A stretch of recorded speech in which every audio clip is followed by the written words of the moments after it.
रायप्पा महार असेल, सिद्धनाथ महार असेल किंवा गोपाळ महार असेल, या तीनही महारांचं जे कर्तृत्व आहे ते त्यांच्या पुरतं तिथल्या तिथं मर्यादित आहे. त्याला कोणीही फार मोठा उत्तुंग व्यक्तिमत्वाचा मुलामा देऊन मोठं करण्याची आवश्यकता नाही. तुम्ही सिद्धनाथ महाराजाच्याही काळात अस्पृश्यच होतात, रायनाथ महाराजाच्याही काळात अस्पृश्यच होतात आणि गोपाळ महाराजाच्याही काळात अस्पृश्यच होतात.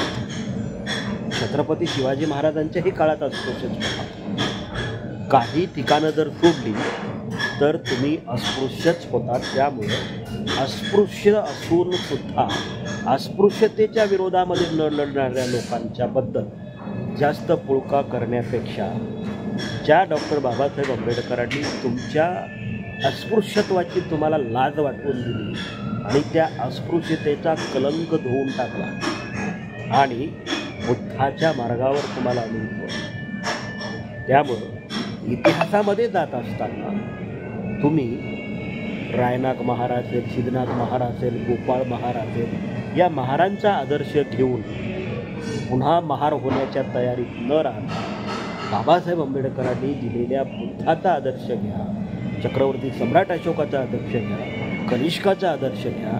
ज्यांनी ज्यांनी बुद्धाची चळवळ इथं यशस्वी केली, तुमच्या आणि माझ्यापर्यंत पोहोचवण्याचा सिंहाचा वाटा उचलला, त्यांचाही थोडासा इतिहास काढून वाचून बघा. रायनाथ महार, सिद्धनाथ महार, गोपाळ महार हे काय फार मोठे क्रांतिकारी होते याची आपला भाग नाही आहे.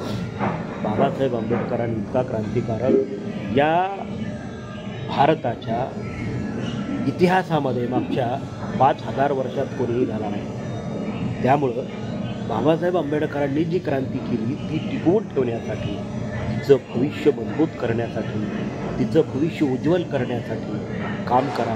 रायनाथ महार, सिद्धनाथ महार तुमचं भविष्य उज्ज्वल करू शकत नाहीत.